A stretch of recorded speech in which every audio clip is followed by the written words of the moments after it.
সকলের প্রতি শ্রদ্ধা ও ভালোবাসা রেখে আজকে আমরা প্রতিদিনের মতো 13 নম্বর ক্লাসটি শুরু করতে যাচ্ছি। তো আজকের ক্লাসের বিষয়ে আপনারা দেখতেই পারতেছেন কি লেখা আছে, দেখি সব পারি কি না। ঠিক আছে, একদম বাচ্চা পোলাপনের মতো আমরা শিখতেছি, এইভাবে আমরা এগিয়ে যাব। ফাঁকি মারার কোনো সুযোগ নেই। আপনি যদি ফাঁকি মারতে চান তাহলে আপনি আমার সাথে থাকেন না, আমার সাথে থাকতে হলে কিছু শিখতে হবে। ঠিক আছে, তো দেখেন এই যে 1 থেকে 12 পর্যন্ত যে ব্যাকরণগুলো আমি লিখলাম, আমি কিন্তু ধাপে ধাপে সবগুলো ব্যাকরণ নিয়ে আমার ক্লাসে কথা বলেছি। ঠিক আছে, আপনি আমার বিগত ক্লাসগুলো যদি দেখেন, ওইগুলোতে এই ব্যাকরণের ব্যবহার, এই ব্যাকরণগুলো কি, এগুলা কিভাবে ব্যবহার হয়, এগুলোর অর্থ কি, সব আমি আলোচনা করেছি। একদম বাক্য তৈরি করে কথা বলেও দেখিয়েছি। ঠিক আছে, তো এখন আপনার কাজটা হইল গিয়া এই যে 1 থেকে 12 পর্যন্ত ব্যাকরণগুলো আমি শিখাইলাম, সেইগুলো খাতার মধ্যে লিখবেন। লেখা এই ব্যাকরণটার এই কাজ, এইটা এই অর্থে ব্যবহার হয়, এইভাবে বাচ্চা পোলাপনের মতো আপনি লেখে লেখা শিখবেন। এগুলো আপনার কাজ। ওকে, তো এখন এই যে বোর্ডে লেখা আছে 12টা ব্যাকরণ, এখানে আমি কি লিখলাম, নিচের ব্যাকরণগুলোর নাম ও ব্যবহার কি আপনাকে বলতে হবে। ঠিক আছে, তো এই যে আমি 1 থেকে 12 পর্যন্ত জিজ্ঞেস করব, আপনি বলবেন, তারপর আমি আপনাকে বুঝিয়ে দেব। ওকে, এসো ব্যাকরণটি কি এবং কোন অর্থে ব্যবহার হয়। যদি পেরে থাকেন ভেরি গুড, আর যদি না পেরে থাকেন তাহলে আমার কাছ থেকে শিখে নেবেন। আমি আগে যে ভিডিওগুলোতে কথা বলেছি সেইগুলো দয়া করে দেখা শিখে নেবেন। ওকে, এসো ব্যাকরণটি কি এবং কোন অর্থে ব্যবহার হয় সেটা আপনি যদি পারেন তো বলেন, না পারলে আমরা পরেরটায় চলে যাই। ওকে, 2 নম্বর, জুসেও অজুসেও, সেটা কোন অর্থে ব্যবহার হয়। Very good. উরু এবং রু, এই ব্যাকরণটি কোন অর্থে ব্যবহার হয়। ওকে, 4 নম্বর, আইও অইউ, এই ব্যাকরণটি কি এবং কোন অর্থে ব্যবহার হয়। ওকে, 5 নম্বর, ইগা উন্নুন উলরুল, এই ব্যাকরণগুলা কি এবং কোন অর্থে ব্যবহার হয়, কার সাথে ব্যবহার হয়। ওকে, 6 নম্বর, উল কইও ল কইও, সেটা কোন অর্থে ব্যবহার হয় এবং কোন কালের মধ্যে পড়ে। ঠিক আছে, এটা আপনাকে বলতে হবে। Very good. 7 নম্বর, জিম আসেও, সেটা কোন অর্থে ব্যবহার হয় এবং কি অর্থ প্রকাশ করে। ওকে, 8 নম্বর, গৈত্যা, গতকালকের ক্লাস ছিল কিন্তু গৈত্যাটা। ওকে, এই যে জিম আসে এবং গৈত্যা গতকালকের ক্লাস, মানে 12তম ক্লাস, দেখে নিন না পারলে। ওকে, একদম সহজ ভাষায় নিজের ভাষায় বোঝানোর চেষ্টা করছি। ওকে, 9 নাম্বার, জুসেও, আমি এটা নিয়েও কথা বলেছি, বলুন তো এটা কোন অর্থে ব্যবহার হয়। ওকে, 10 নাম্বার, আস অস, সেটা কোন অর্থে ব্যবহার এবং কি কাল,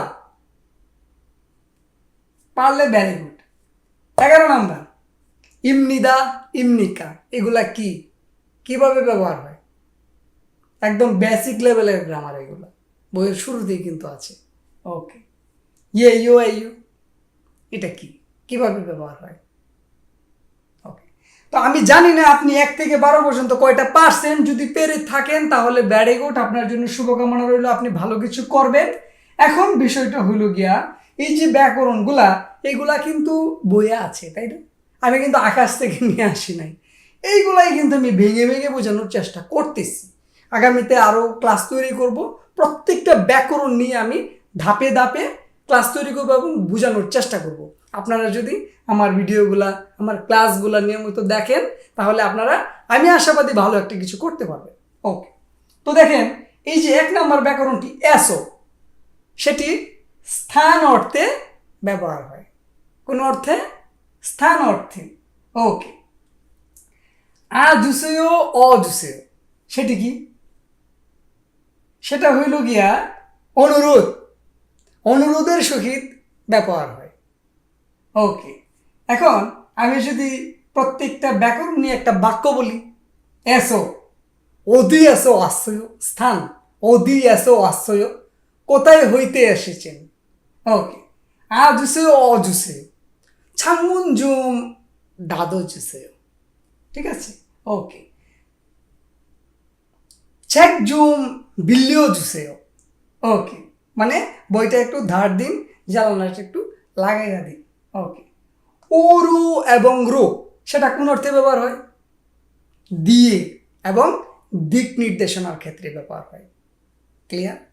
ইচু গুরু গাছেও এই দিক দিয়া যান, ছচু গুরু গাছেও ওই দিক দিয়া যান, ওইরু গাছেও উপর দিয়া যান, আরেরু গাছেও নিচ দিয়া যান।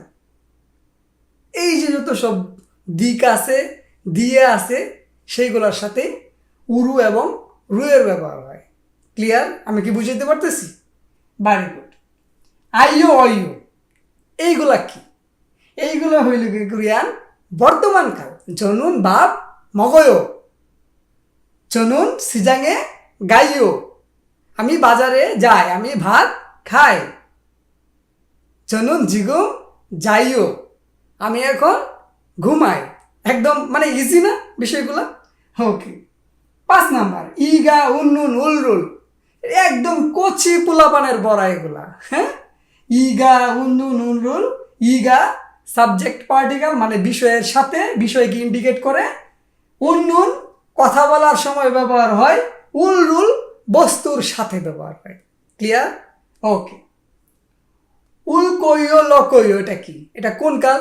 অবশ্যই ভবিষ্যৎকাল। জনুন বাবুল মগল কইও, জনুন শিকদাঙে গাল কইও, আমি রেস্টুরেন্টে যাব, আমি ভাত খাবো। ওকে। জনুন জাজন গরুল ঠাল কইও, আমি সাইকেল চড়বো। ওকে। জনুন ইয়ংহুয়ারুল বুল কইও, আমি সিনেমা দেখবো। Very good. বুঝতেছেন তো?